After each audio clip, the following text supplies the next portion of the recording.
Chapter 1. The Auction. The market on Tersa 6 was unlike anything found on the pristine worlds of the galactic core. Here, the skies were stained red from the industrial pollution that hung heavy in the air, and the streets, if they could even be called that, were more like labyrinthine alleys filled with smoke, filth, and the never-ending echoes of deals being made in every dark corner. It was a place where morality had no meaning, where money ruled above all else, and where the powerful preyed upon the weak with impunity. From rare metals mined from dying stars to stolen experimental weapons from defunct research facilities, there was nothing one couldn't find here if they knew where to look. But the most valuable and controversial trade in this lawless pit was not technology or even weaponry, it was life itself. In the center of it all stood Mira, her wrists bound in energy cuffs, her ankles locked in place by restraining bolts that hummed softly every time she so much as shifted her weight. She had been here for hours, standing on the cold metal platform, under the blinding light of the auction hall, waiting for her turn to be sold like a piece of discarded cargo. Around her, other beings, some humanoid, others monstrous in ways that defied nature, were lined up in similar positions, their expressions vacant, their gazes hollow. Some had given up long ago, their spirits shattered beyond repair, while others still clung to the faintest sliver of hope that someone, somewhere, would save them from this fate. But Mira knew better. There was no hope. Not here. She had been taken from her homeworld nearly 4 years ago, captured by slavers who had raised her planet and exterminated her people like vermin. Mira had been one of the last survivors, a child then, barely old enough to understand what was happening. She had been thrown into the dark belly of a cargo ship, crammed in with others who shared her fate, and shipped across the stars like nothing more than a product. Over the years, she had been sold 3 times, each time to an owner who valued her for different reasons: labor, entertainment, servitude, but never as a person. And now, she was back on the market, but this time, she was considered worthless.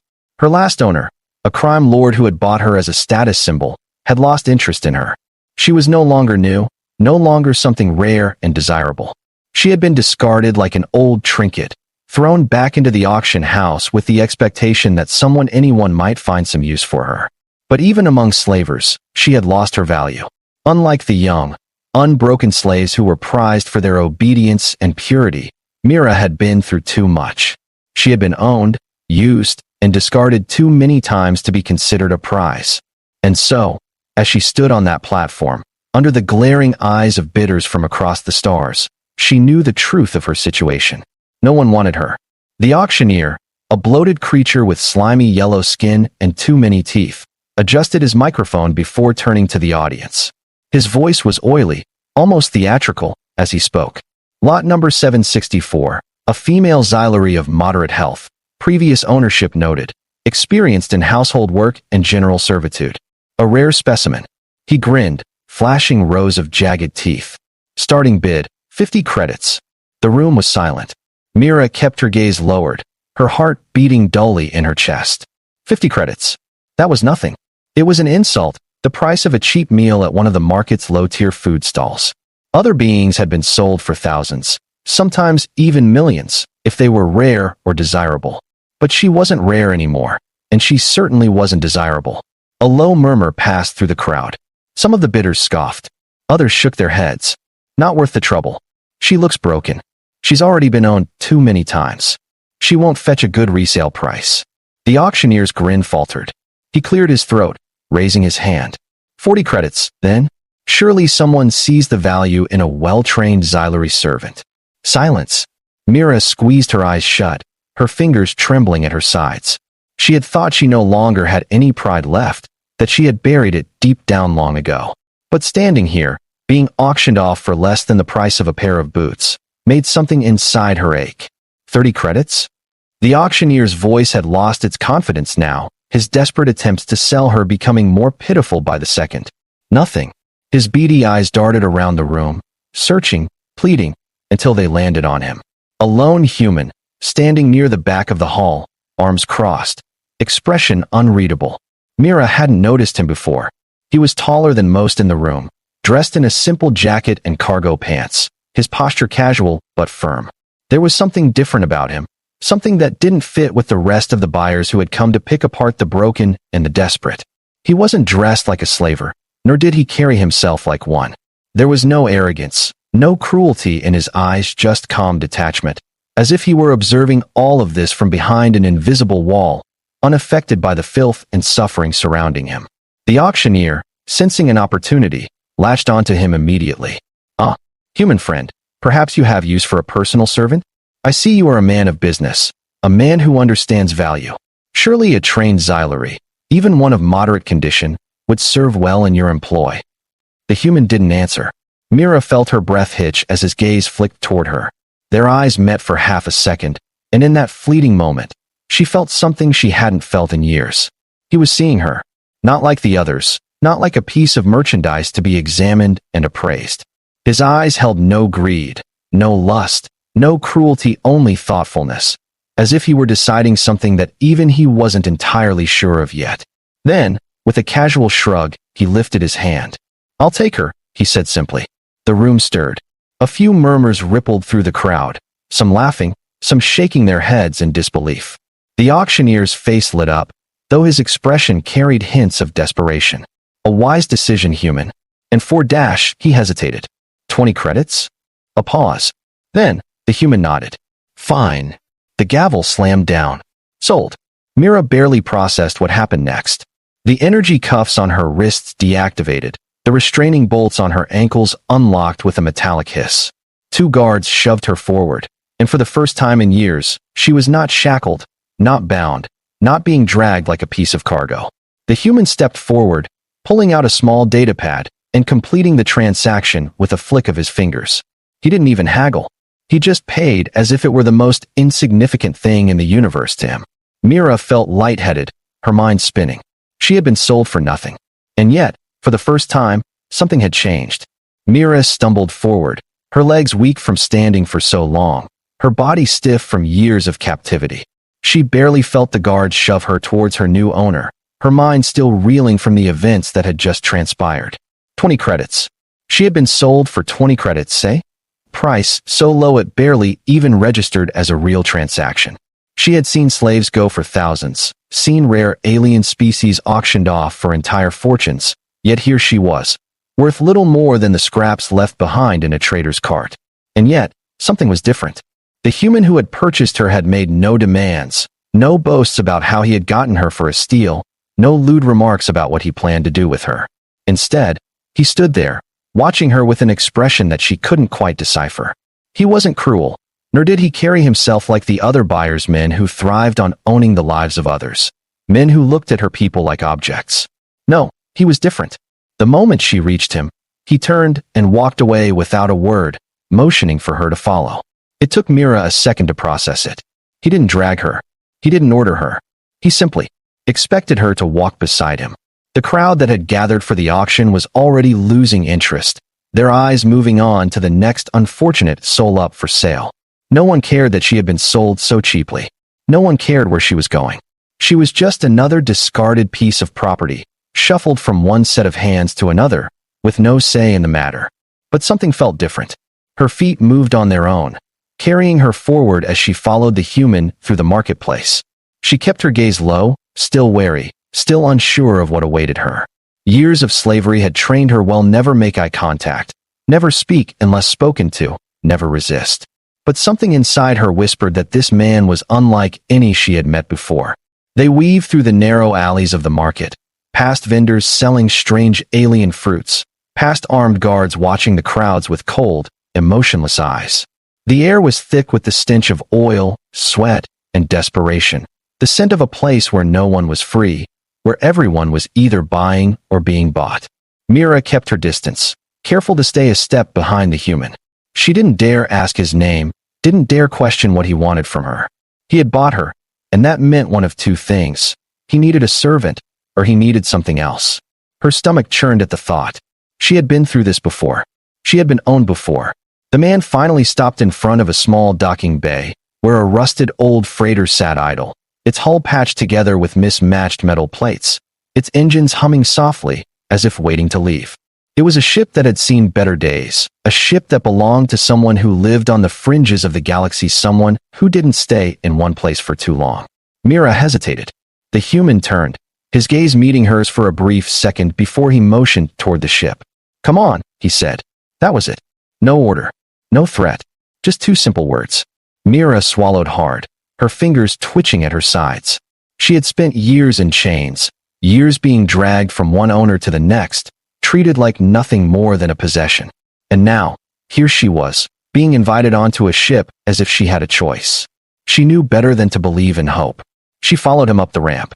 The moment she stepped inside, the air changed. The ship smelled of engine grease, metal, and recycled oxygen. But beneath that, there was something else, something that made Myra's heart pound faster. It smelled like freedom. The human walked ahead, leading her down a narrow hallway toward the cockpit, where he finally stopped, leaning against the control panel with a sigh. He ran a hand through his short, dark hair before turning to face her. "What's your name?" Mira stiffened. No one had ever asked her that before. She opened her mouth, but the words didn't come. It had been so long since she had spoken her own name that it felt foreign to her, like something she had lost in the years of being passed from one owner to the next. The human waited. He didn't demand an answer. He didn't grow impatient. He just waited. "Mira," she finally whispered, her voice barely audible. He nodded, his gaze thoughtful. "Mira," he said it like it meant something, like it was more than just a name. Then, he exhaled and leaned forward. "My name is Elias Rain. And let's get one thing straight, I didn't buy you to own you." Myra's breath caught in her throat. Elias continued, his voice calm but firm. "I bought you because no one else would. Because I wasn't about to let you stand there while they tried to sell you off for nothing like you were garbage." His eyes darkened slightly, his jaw tightening. "You're not garbage, Mira." She didn't know what to say. No one had ever said that to her before. Elias straightened, rubbing a hand over his face before glancing at her again. "I don't know what your story is, and I'm not going to force you to tell me. But you're free now. You can stay here, on this ship, until you figure out what you want to do next. No conditions. No debts." Myra's head spun. No conditions? No debts? Her entire life had been dictated by conditions and debts. She had never had a choice before, had never been given the freedom to decide what happened to her. She had always been owned, always been at the mercy of someone else's will. And now, this human was telling her that she was free? She stared at him, waiting for the lie, waiting for the catch. But there was none. Elias turned away, adjusting a few settings on the ship's navigation panel before glancing at her again. "There's a room down the hall. It's not much, but it's yours if you want it. Get some rest." Mira couldn't move. She stood there, frozen, her mind racing, her heart hammering in her chest. She wanted to believe him. She wanted to believe that this was real. But hope was dangerous. Hope could get you killed. Yet, for the first time in her life, Mira wasn't being ordered around. She wasn't being told what to do. She wasn't being dragged away in chains. She was being given a choice. And that terrified her more than anything. Chapter 2. Learning to be free. Mira didn't sleep that night. She lay on the cot in the small room Elias had given her, staring up at the ceiling, her mind refusing to settle. The silence of the ship was deafening, the absence of shackles on her wrists and ankles unfamiliar. She had spent so long as property, so long being told where to go, what to do, who to obey. And now, suddenly, she had nothing. No orders. No master. No purpose. What was she supposed to do now? She curled her fingers against the thin blanket, trying to fight the panic rising in her chest. She should be relieved. She should feel grateful. But all she felt was fear. Because freedom was unknown. And the unknown was terrifying. Elias had given her no conditions, no demands. But Mira had been a slave long enough to know that nothing came without a price. She just didn't know what his price was yet. And until she did, she couldn't afford to trust him. Mira lay still on the cot, her body stiff and unrelaxed, her mind a chaotic storm of thoughts that refused to settle. The walls of the small cabin were metal and bare, save for a few compartments that had likely been left untouched for years. The air carried the scent of machine oil and stale recycled oxygen, and every few minutes, the hum of the ship's systems pulsed through the walls, a rhythmic reminder that she was no longer on a slaver's transport, no longer in a cage, no longer waiting for someone to decide her fate. And yet, she couldn't bring herself to believe it, not fully. The years of captivity had etched into her the instinct to expect betrayal, to anticipate pain, to brace for the moment when all of this would reveal itself to be a cruel trick. She turned onto her side, staring at the small light fixture on the opposite wall. Freedom. The word felt foreign, almost meaningless.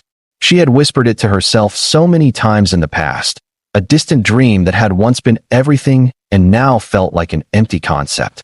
If she had been rescued, if she had truly been granted the ability to make her own choices, then why did she feel so lost?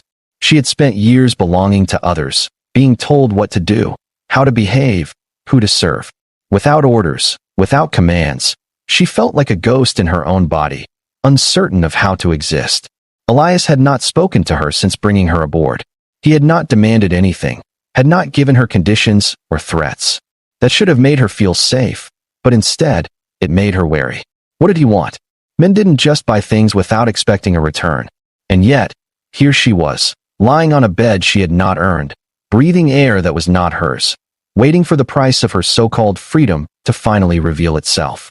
Her fingers twitched against the thin blanket as she listened to the faint noises beyond the door. Elias was awake, moving about the ship, tending to whatever duties came with being its owner.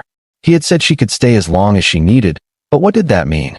Was she supposed to prove herself useful? Was she supposed to beg to remain? The thought made her throat tighten. She had no skills beyond what had been forced upon her: servitude, compliance, silence. Would he demand those things in time? She sat up slowly, her body protesting the movement, still stiff from weeks of barely being fed, barely being allowed to sleep. The slavers had not cared about keeping their captives healthy, they had only cared about making sure they lived long enough to be sold. Mira had spent too long in chains, and even now, despite the absence of physical restraints, she could feel them, ghostly sensations around her wrists, phantom pressure at her ankles. She needed to move. Standing was an effort in itself, her limbs shaky from disuse, but she forced herself up, gripping the edge of the cot to steady herself. The room was small, functional, clearly not designed for comfort, but rather necessity. A single storage locker sat in the corner, unopened, and the door to the corridor remained slightly ajar, as if Elias had left it that way intentionally. An invitation, maybe, or a test. Mira took a slow, careful step toward the door, pausing when she reached the threshold. The hallway beyond was dimly lit, stretching toward the cockpit on one end and disappearing into the ship's rear on the other. She hesitated, instinct telling her to stay in place, to wait for permission, but no one was coming. No one was watching. She stepped out. The ship was eerily quiet, save for the hum of the engines and the occasional flicker of lights overhead. It was a small vessel, built more for function than aesthetics, but it was clean. Unlike the dark, rotting interiors of the slaver ships, this place felt lived in. The metal was scuffed from years of use. The corners of the walls had small dents, and the control panels carried the worn-out touch of someone who had relied on them for a long time. Mira followed the faint sounds ahead, her bare feet making no noise against the cool floor. She reached the cockpit, stopping just short of entering, her eyes locking onto Elias, who was seated at the main control console. His posture was relaxed, one arm draped over the back of his chair, his gaze fixed on the display in front of him. He must have sensed her presence because he spoke without turning around. Couldn't sleep? Mira froze, unsure of how to respond. She hadn't expected him to acknowledge her immediately. He didn't look at her, didn't demand an answer, just waited as if her presence alone was enough. After a moment, she forced herself to speak. No. Elias nodded once, his attention still on the console. Figured. You've been through a lot. The simplicity of his words unsettled her. He knew, then. He understood what she had been through, not in detail. Maybe, but enough. He wasn't pretending that everything was normal. He wasn't acting as if she should suddenly be fine just because she was no longer in chains. For a long time, neither of them spoke. Mira remained at the threshold of the cockpit, unsure if she was allowed to step further, and Elias remained focused on whatever it was he was studying on the screen. But then, after what felt like an eternity, he finally turned his head slightly, just enough to glance at her over his shoulder. You hungry? Mira didn't know how to answer. Hunger had been a constant companion for so long that she had stopped recognizing it as something that could be relieved. She had gone days, sometimes weeks, with barely anything to eat, surviving on scraps when she was allowed them. The idea of choosing to eat felt strange, almost unnatural. Elias must have sensed her hesitation because he stood up, stretching his arms before motioning toward the ship's small mess area. Come on. There's food. No conditions, no catches. Mira followed, her movements cautious but steady. She still didn't trust him, but for the first time, she wanted to. Chapter 3. The Weight of the Past. Mira sat at the small metal table, staring at the simple meal Elias had placed in front of her. It wasn't much. A portion of rationed protein, a cup of water, and a small fruit that looked vaguely similar to something from her homeworld. But to her, it was more than just food. It was a choice. No one had ever given her food without expectation before. Every meal she had been granted in the past had come with conditions: behave, obey, comply. But Elias had simply placed it in front of her and stepped back, as if it was hers to take or refuse. She hesitated before lifting the first piece to her lips, her body anticipating cruelty even when none came. The moment the food touched her tongue, something inside her clenched painfully.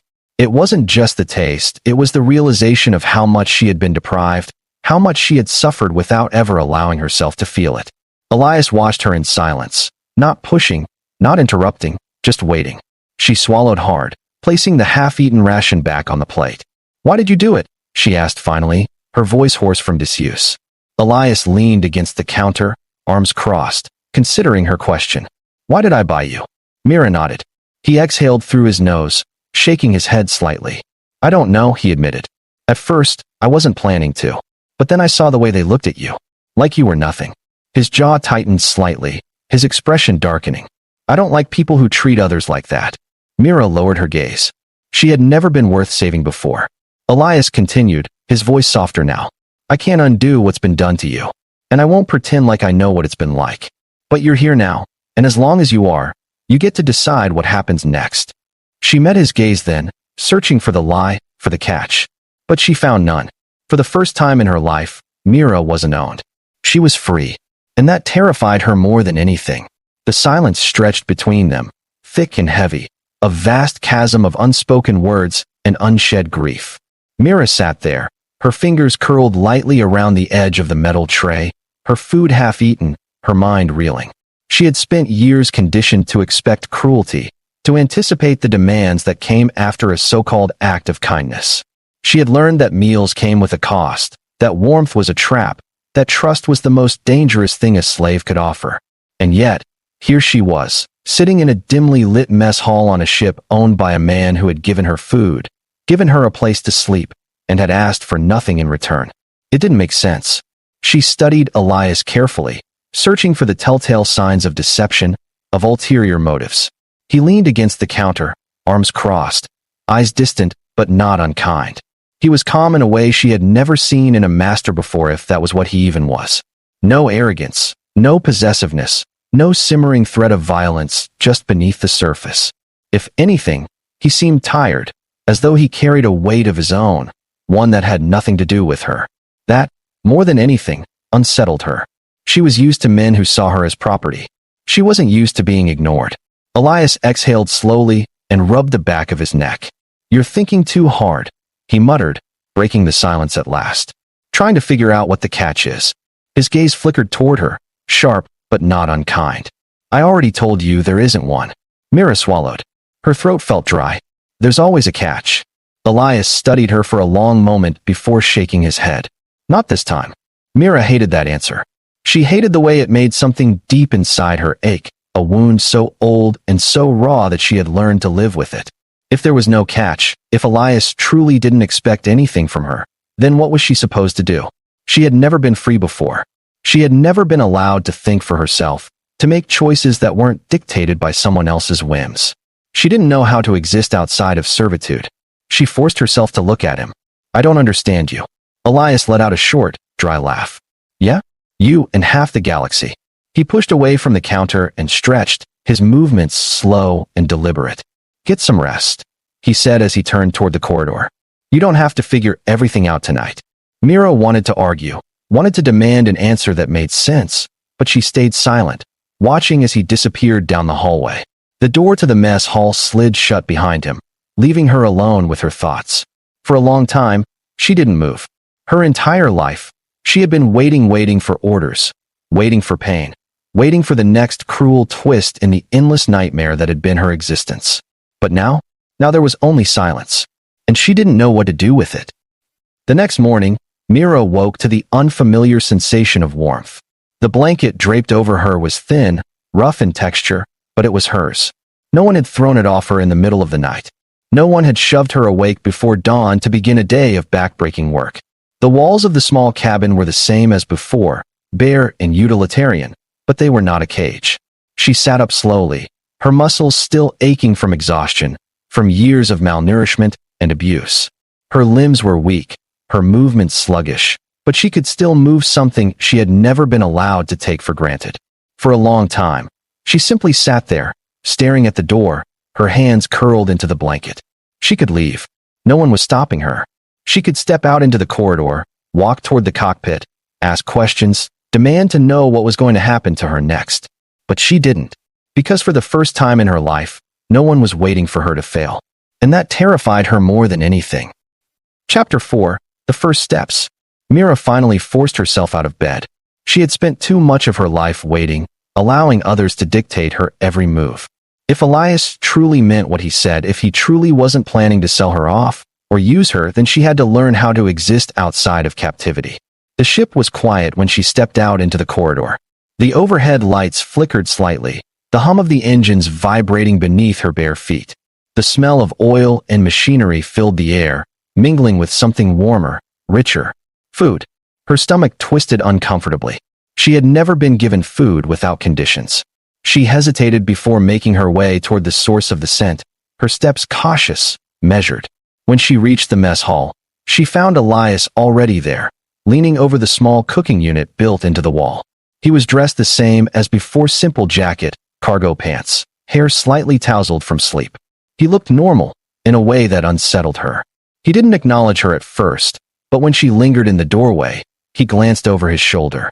"You gonna just stand there or come in?" Mira hesitated before stepping inside.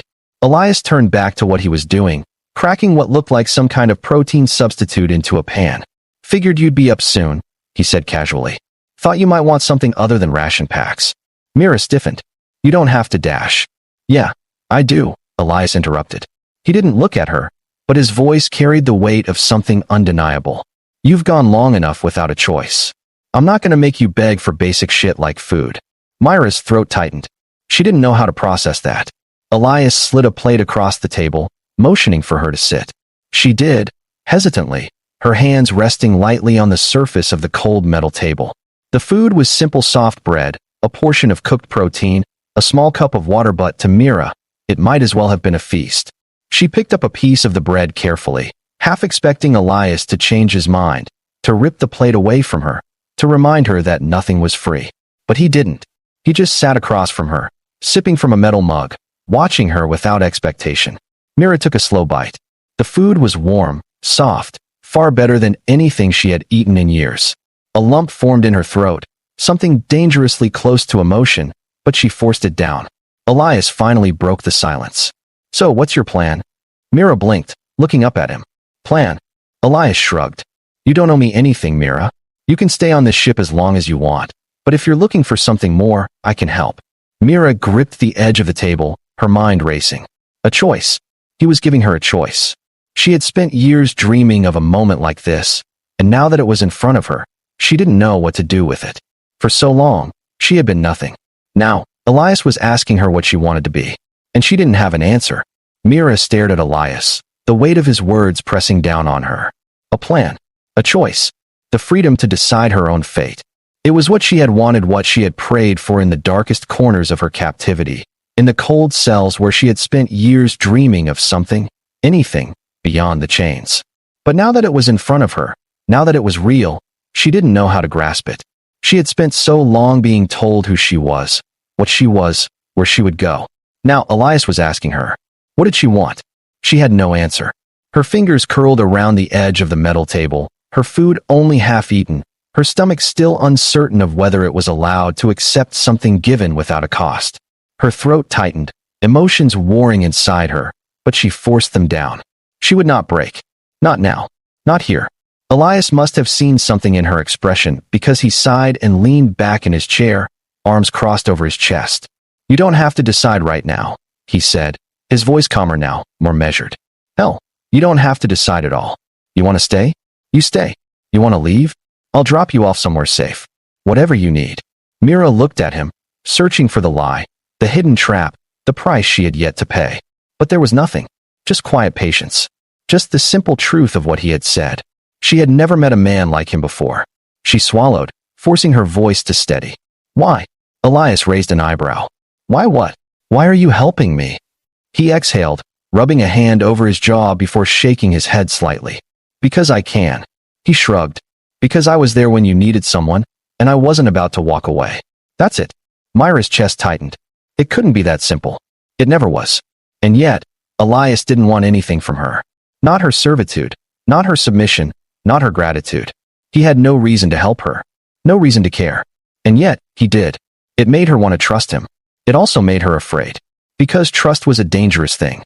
Elias let the silence stretch, giving her time to think, but eventually, he stood up, clearing his plate before heading toward the corridor. Before he left, he glanced back at her, his expression unreadable. You don't have to figure it all out today, he said. But you're free now, Mira. Whatever comes next is up to you. Then he was gone, leaving her alone in the mess hall. Mira sat there for a long time, staring at the half-eaten food in front of her, her thoughts a tangled mess of fear, disbelief, and something else, something she didn't dare name. Hope.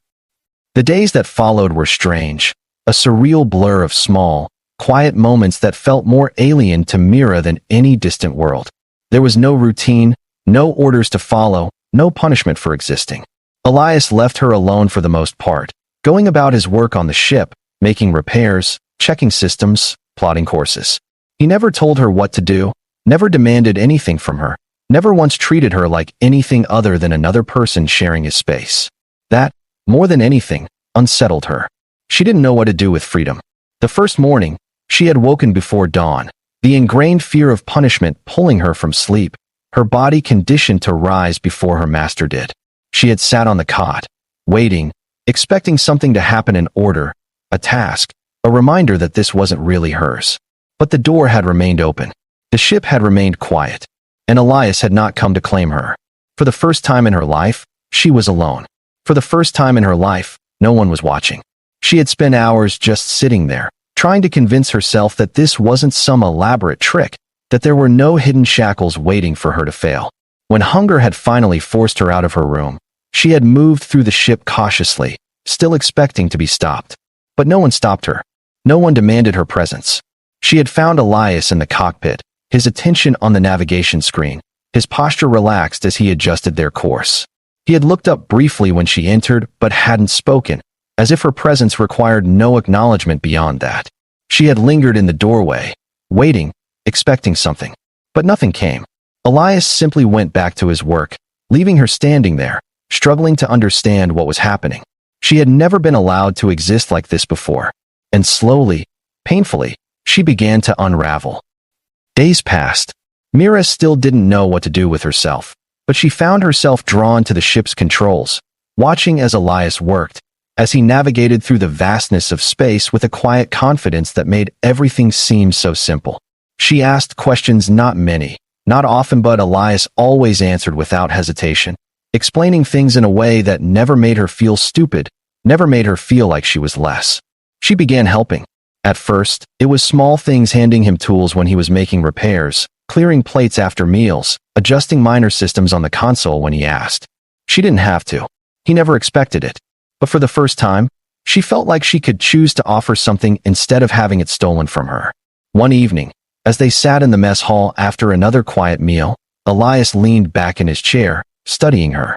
You ever think about what you want to do next? He asked. Mira hesitated. I don't know how to think about that. He nodded as if he understood. Well, I've got a job lined up in a few days, nothing dangerous, just a cargo run to a neutral station. After that, I'll be heading to one of the core colonies. If you want, I can drop you off there. You could start fresh.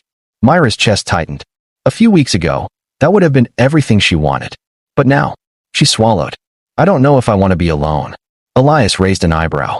You wouldn't have to be. He shrugged. If you wanted, you could stay. Learn the trade, help with runs. I could use a co-pilot, and you'd get a share of the earnings. No debts, no obligations. Mira stared at him, heart pounding. He was offering her something she had never had before. A purpose, a place, a life that was hers to choose.